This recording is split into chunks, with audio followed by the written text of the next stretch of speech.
조갑제 TV 시청자 여러분 안녕하십니까? 2022년 8월 2일 오후 1시 30분입니다. 지금 국민의힘이 자구 노력을 하고 있는 것은 나름대로 평가할 만한 소지가 있지만은 그 방식이 꼼수라는 느낌을 국민들에게 주게 되면은 이게 성공할 수가 없습니다. 문제를 촉발시킨 권성동 원내대표가 주도하는 자구 노력, 이렇게 딱 프레임이 짜여져 버리면은 무슨 일을 하든지 권성동 원내대표가 살려고 하는 것이다, 이렇게 되는 거죠.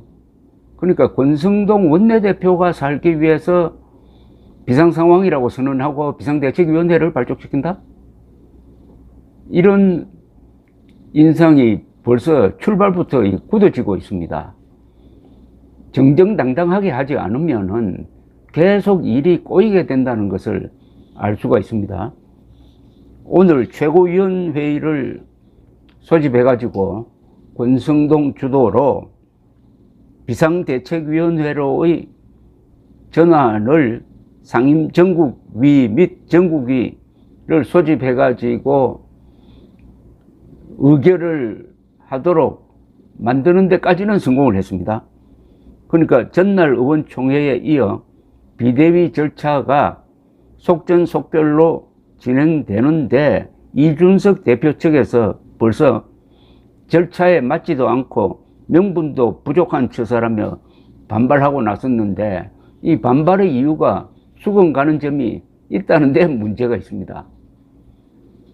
그러니까 이 당 개혁이 이준석과 이준석 세력을 내치기 위한 개혁이고 권성동 그리고 윤석열 팀이 살기 위한 개혁이다, 이렇게 되어버리면 지지율이 올라가겠습니까? 최고위 회의가 우선 변칙적입니다. 최고위 회의에는 권성동 원내대표, 배현진, 윤영석 최고위원, 성일종 정책위 의장 등 4명만 참석을 했는데, 배현진, 윤영석 두 사람은 최고위원 사퇴를 선언했던 사람입니다. 그런데 표결에 참석한 거죠. 비대위 전환 반대 입장인 정미경, 김용태 최고위원은 불참했습니다. 배현진, 윤영석 최고위원은 자진 사퇴 의사를 밝혔으나 사퇴서가 수리되지 않아가지고 참석했다고 하는데, 사퇴한다고 선언만 하고 사퇴서를 안 냈다는 이야기 아니겠습니까? 현 정국 돌파를 위해 당정 대통령실이 전면 쇄신되어야 한다며 유일하게 최고위원직 사퇴서를 제출한 조수진 의원은 사퇴서가 처리되어 오늘 자리에 나오지 않았습니다. 그러니까 조수진 의원만 사퇴서를 내고 다른 두 사람은 선언만 하고 있다가 갑자기 돌아와서 표결권을 행사했다. 이게 당당한 겁니까? 그러니까 앞으로 사흘간의 공고기간을 거쳐 오는 5일 열리게 될 상임전국위 그리고 전국위원회는 현재 상황을 비상상황으로 볼지 등 비대위 출범을 위한 당헌 당규 해석, 비대위원장 선임 안건 등을 논의하게 된다고 합니다. 그러니까 비상상황으로 봐야 비상대책위원회를 만들 수 있는데, 지금 상황이 과연 비상상황이냐? 야당도 아니고 여당이 비상상황이라고 하면은 치안이 무너졌다든지 어느 지역에서 폭동이 일어났다든지 전쟁에 준하는 사태가 벌어진 것 아니면은 비상상황이라고 볼 수 없는 거죠. 당 내분을 비상상황이라고 보면 안 되죠. 비상상황으로 볼 수 있느냐? 국민의힘 전국위원회 의장을 맡고 있는 오순중진 서병수 의원은 어제 조선일보와 통화하면서 나는 현 시국이 비상상황이라고 보진 않는다. 전국위 의장으로서 자진해 전국위를 소집하지 않을 것이다. 최고위에서 의결하여 전국위 소집 요건을 충족시키면 위원들을 모아 사회를 보고 진행할 것이라고 했습니다. 최고위가 요청하면 상임전국위원회에서 현재 당 상황이 비상상황인지에 대해 해석을 하게 되고, 만약 유권 해석이 떨어지면 전국위원회를 열어 비대위 규정을 고쳐야 할 것이다. 당규상 그렇게 소집할 수밖에 없게 되어 있다라고 했습니다. 이준석 대표 측에서 적극 반발하고 나섰습니다. 허은하 의원은 페이스북에 부끄럽다. 우리는 옳은 길로 가야 한다. 원팀이 중요하다. 하지만 이대로라면 당도 대통령도 나라도 문제가 될 것이다. 이건 아니다. 친목이 찬성을 의미하는 건 아니다. 정상적인 절차를 무시한 일방적인 결정을 전체 투표로 결정한 것처럼 언론 플레이하는 것도 공정하지 않다고 했습니다. 김용태 최고위원도 입장문을 내고, 당장 권성동 원내대표께서는 원내대표직까지 내려놓으십시오. 당을 이 지경으로 만들어 놓고 뻔뻔하게 원내대표직은 유지해 지도부의 한 자리를 붙잡고 있겠다는 것은 욕심입니다. 라고 했고, 이준석 대표는 페이스북을 이용을 해가지고 비대위를 추진하는 당 지도부를 겨냥해가지고 절대 반지를 향한 그들의 탐욕은 계속된다라고 직격탄을 쏘았습니다. 영화 반지의 제왕에서 권력투쟁의 상징물로 등장하는 절대 반지를 현재 당 상황에 비유한 것으로 해석됩니다. 지금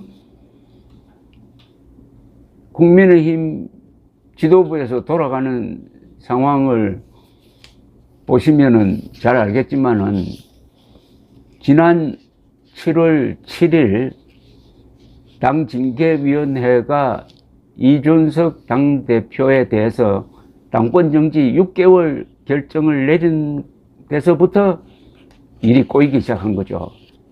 그때부터 윤석열 지지율이 그때보다 지금 10%포인트 떨어졌습니다. 그 떨어진 내용을 들여다보면 특히 2030 세대에서 크게, 전국 평균보다 크게 떨어졌습니다. 이준석 당대표에 의해서 2030 세대가 윤석열 후보 지지로 돈 것이 윤석열 후보 당선에 큰 영향을 주었다고 생각하시지 않습니까? 물론 여성표를 자극해서 여성표가 이재명 후보 쪽으로 가도록 만든 점은 있지만은, 남성표를 잡은 것과 합산을 해보면은 역시 플러스 효과가 많았다는 게 수학적으로 분명합니다. 그런데 이준석 대표를 아직 확정되지 않는 혐의를 가지고 당권 정지 6개월로 결정한 것이 잘못된 거죠.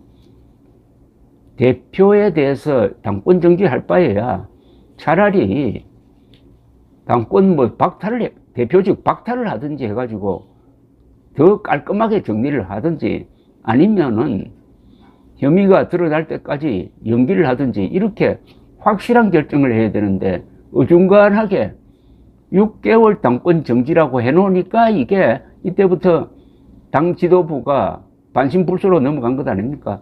권성동 원내대표가 대표 직무 대행을 하다가 또 실수를 한 것 아닙니까? 그 실수가 치명적이죠. 윤석열 대통령이 이준석 대표를 내부 총질이나 하든, 즉 내부 총질만 하는 사람으로 규정을 하고 있었고, 결국은 그것이 당권 정지 6개월의 배후였다라는 인상을 만천하에 공개해 버리게 되고, 그러다 보니까 지금 실시되고 있는 당개혁이 움직임도 권성동이 살기 위해서, 또는 윤석열을 지키기 위해서 이준석을 숙청하는 것이다, 제거하는 것이다 라는 인상을 주게 되고, 이준석 당대표 또한 자기가 살기 위해서, 정치적 생명을 이어가기 위해서 그런 프레임으로 만들어 갈 것입니다. 지난 7월 초에 이병태 교수가 최보식의 언론에 기고한 글이 아주 예언성이 있는 글이 되고 말았습니다. 그래서 이병태 교수는 지금 보수가 이준석을 내칠 만한 여유가 있느냐? 곱게 나가겠느냐? 정과 사범인 이재명을 보호하는 좌파를 한번 참고해 주기 바란다. 뭐 이런 이야기를 했는데 그 예언이 딱 적중하고 말았습니다. 처음부터 이 단추를 잘못 끼웠는데 어떻게 될지 참 아슬아슬합니다. 감사합니다.